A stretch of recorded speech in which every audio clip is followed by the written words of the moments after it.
Okey, baik. Assalamualaikum warahmatullahi wabarakatuh. Kita jumpa lagi kelas PDPR bimbingan menjawab akhir hari ni. Minggu depan cikgu rasa kita dah boleh masuk bab 4 kot jadi pelajar boleh rujuk soalan yang cikgu dah bagi dalam grup kelas tu hari ni kita mungkin banyak soalan sikit. Tengok hari ni cikgu rakam awal sebab ada urusan di luar, bukan luar negara. Okey, soalan kita hari ni ialah pelajar boleh rujuk buku teks awal-awal. Mungkin kita nak buat rumusan sikit lah berkaitan dengan bab yang kita belajar ini, iaitu bab 3. Pelajar boleh tengok daripada bab 3.3 dan 3.4. Pelajar boleh tengok di situlah khususnya bermula daripada muka surat 3.3 tu. Kalau nak tengok, boleh tengok daripada muka surat 46 lah kalau kita nak tengok rujuk bermula 3.3 hingga 3.5 lah bermula pada muka surat 46. Sebab ada soalan yang senang, ada soalan yang susah. Yang pertama ni soalan senang je siapakah yang di Pertuan Agong? Kita garis lah siapa ni, siapa orang lah yang di Pertuan Agong yang ditabalkan sebanyak 2 kali.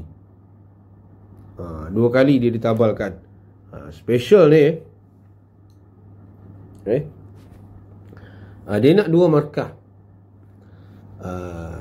Kalau kita tengok ini, pelajar boleh rujuk pada muka surat 47. Ini kalau nak rujuk muka surat 47.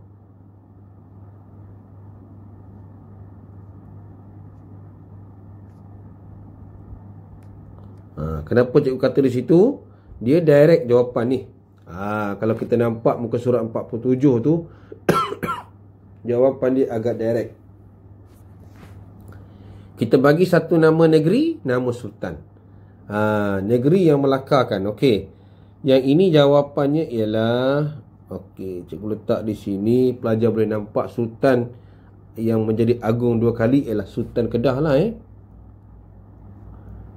Sultan Kedah. Kalau pelajar nak bagi nama, dia ialah Sultan Abdul Halim lah, ataupun Tunku Abdul Halim.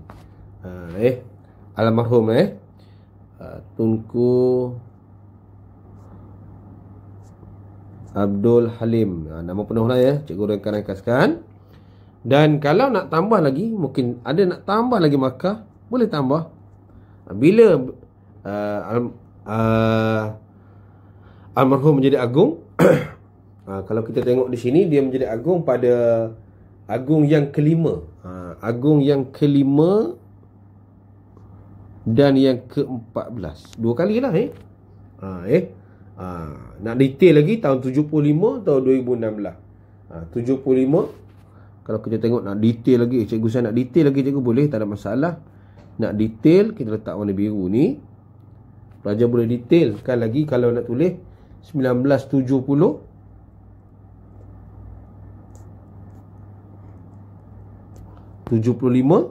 detail lagi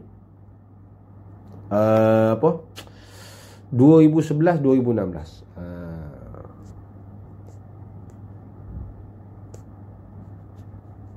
Okey.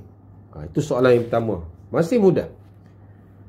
Soalan kedua ni pun dia nak 2 markah saja. Ni 2 markah, ni pun 2 markah. Dia nak kuasa yang di Pertuan Agong. Dia nak khususnya dalam jawatan penting kabinet. Dia nak jawatan penting kabinet sahaja.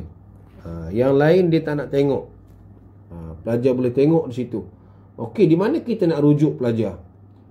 Kalau kita katakan kuasa yang di Pertuan Agong dalam kabinet, pelajar boleh rujuk muka surat, cikgu letak lagi warna lain, bagi warna-warni ni seronok sikit lah Rujuk muka surat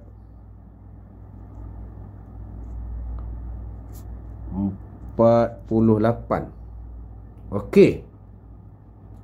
Kalau kita nak tengok di sini, dalam kabinet dia nak berapa markah? Dia nak pun 2 markah sahaja.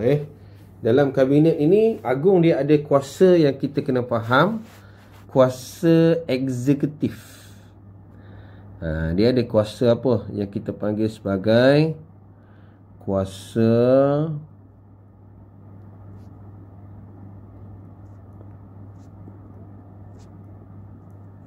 eksekutif. Di mana kita nampak dalam kabinet, Agung ini dia ada kuasa untuk melantik Perdana Menteri. Ini.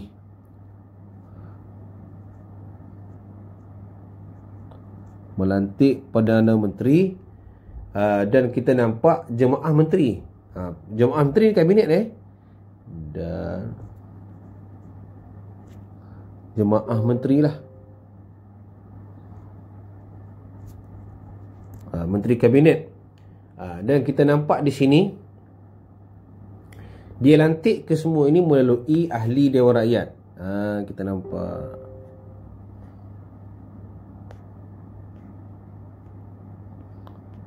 ahli Dewan Rakyat yang menang dalam pilihan raya. Ini menang YB, menang dalam pilihan raya. Dan kita nampak dengan nasihat menteri-menteri, tambah lagi kalau kita nak tambah lah kalau kita nak tambah dengan nasihat menteri-menteri pula dengan Perdana Menteri, beliau boleh melantik timbalan menteri-menteri di kalangan ahli Dewan Rakyat dan Dewan Negara. Kalau kita nak tambah lagi boleh. Kita nampak di situ dengan nasihat PM. Kita nampak dia boleh lantik menteri-menteri.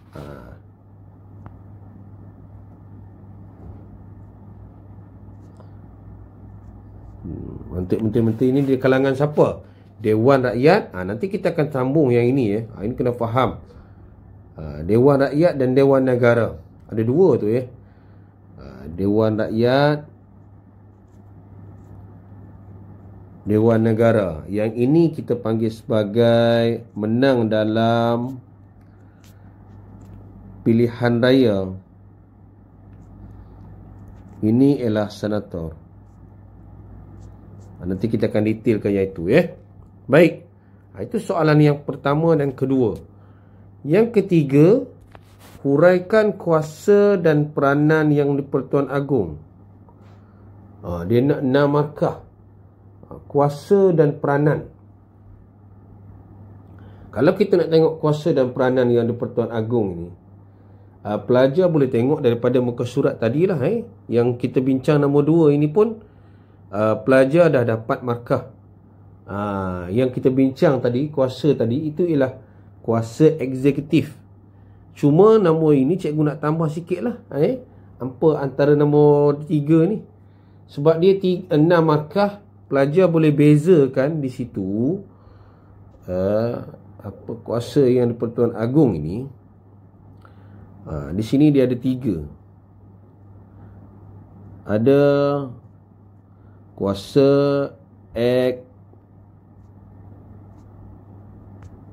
eksekutif. Yang ini pelajar boleh tengok. Yang ini direct soalan. Pelajar boleh tengok pada muka surat 48. Lepas tu kita ada kuasa perundangan, kuasa kehakiman dalam muka surat 49. Kuasa perundangan,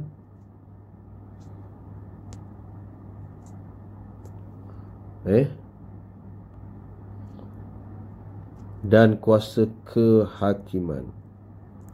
Yang ni cikgu tak payah detail sangat, pelajar boleh buat sendiri. Macam mana dia nak menjaga. Contohnya cikgu bagi tahu macam kuasa perundangan ni dari segi agama Islam. Beliau ialah ketua agama Islam bagi negeri sendiri. Contoh cikgu bagi contoh di sinilah. Kawan-kawan kata tak ada contoh pula. Contoh cikgu letak di sini adalah contoh cikgu bagi dua contoh. Satu, dua.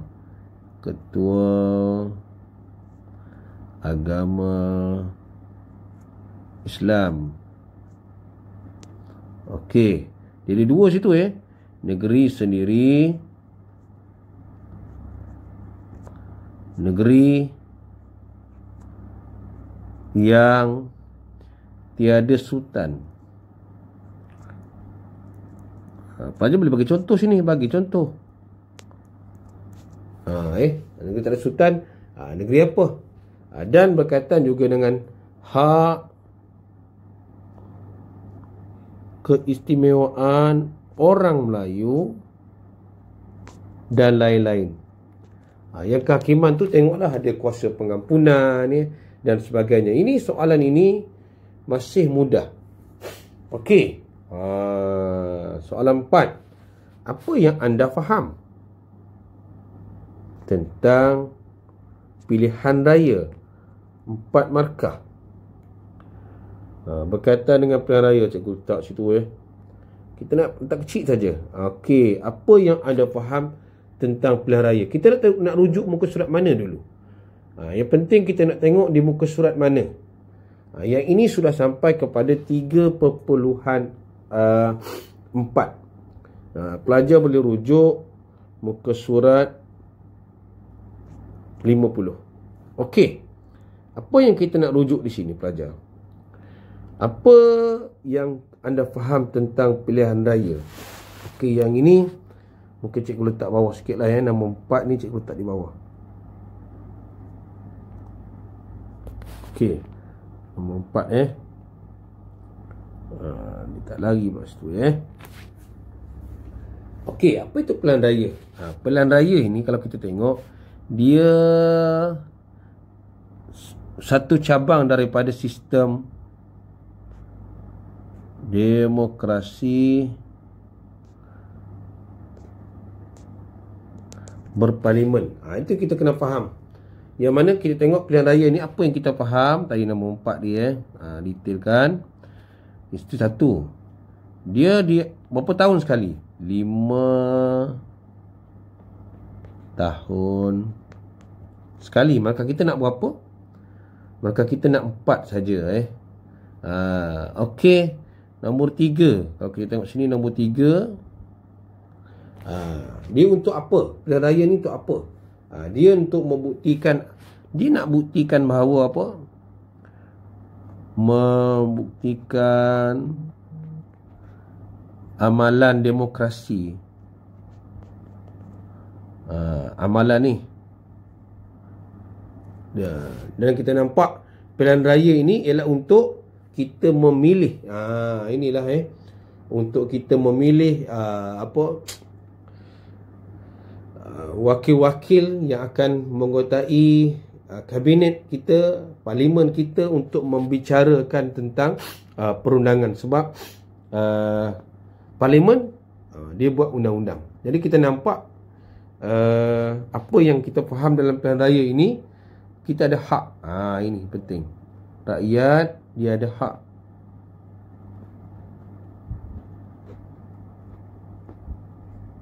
Hak rakyat sebagai apa? Sudah tentu kita tak dapat lagi lah. Hak rakyat sebagai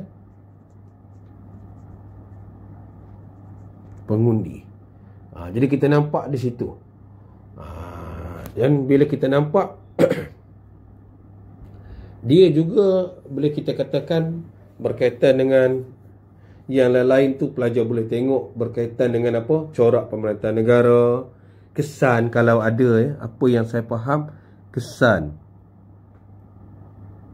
Dia dipilih ni untuk apa?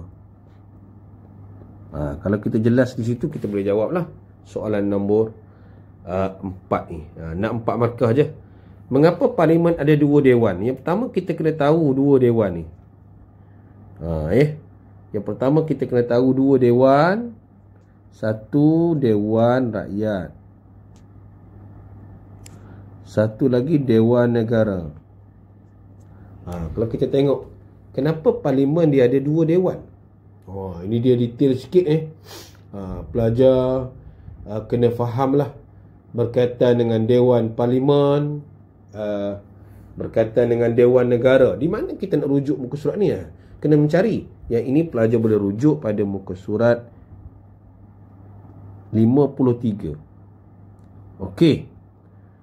Okey, itu Dewan Rakyat dan Dewan Negara. Itu parlimen. Kalau kita tengok Dewan Rakyat dan Dewan Negara ini, dia nak 4 markah kita tengok apa tujuan dia. Di sini kita nampak dewan ini, cikgu dah bagi tahu tadi, kedua-dua dewan ini dia kita panggil sebagai apa? Dewan tertinggi perundangan. Ini ialah dewan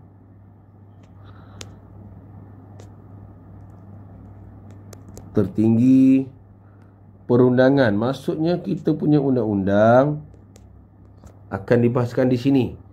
Maksudnya dilulus dan dibahaskan. Membahas. Mereka ini membahas dan melulus. Mereka ni siapa? YB tadilah yang kita pilih melalui pilihan raya. Kenapa kita ada 2 dewan? Dewan Rakyat. Lepas itu kita ada Dewan Negara. Dewan Rakyat ni dewan, ahli Dewan Rakyat ni ialah yang dipilih melalui pilihan raya. Dewan Negara ni senator. Ini cikgu tulis sini pelajar nampak sikit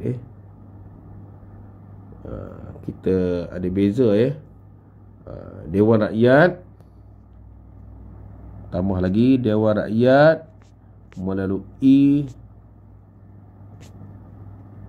pilihan raya. Dewan Negara ini senator dipilih di kalangan ahli-ahli yang mendapat kepercayaan yang di Pertuan Agong dipilih oleh yang di Pertuan Agong. Kita ada 69 ahli yang kita nampak berfungsi untuk mengubal undang-undang negara. Itu kita nampak ada. Ini belum kita masuk lagi Dewan Undangan Negeri. Kalau kita tengok kalau Dewan Undangan Negeri lain pula di situ Dewan Negara ini dia tinggi Dewan Negara ni buat undang-undang. Senang cerita, Dewan Rakyat ni kita dipilih melalui sistem pilihan raya. Jelas senator YB. Okey. Soalan kita yang ke-6. Keunikan, unik. Ini kebat. Kebat. Kalau kita tengok keunikan, nama pun unik keunikan. Keunikan sistem Dewan Parlimen negara kita ni. Apa yang unik sangat ni sehingga negara lain hebatnya Malaysia ni kita nampak uniknya sistem kita. Kita kena buktikan lah apa yang unik. Ini ialah SP 3.5. Yang ni tengok tajuk ni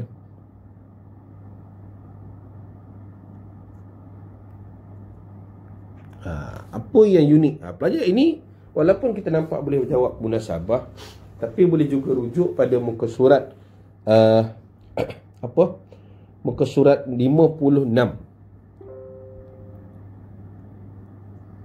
Di situ kita nampak apa yang uniknya. Tengok je buku teks. Dekat buku teks tu dia dah detail dah. Kita nampak di situ ada tentang bagaimana kuasa raja.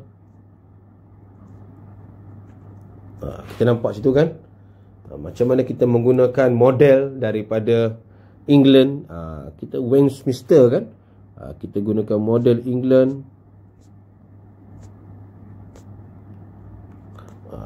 Yang unik banyak lagi macam mana kita gunakan kaedah kita kombinasi antara dua raja dengan dewan. Yang kita nampak sosiopolitik kita yang pelbagai budaya.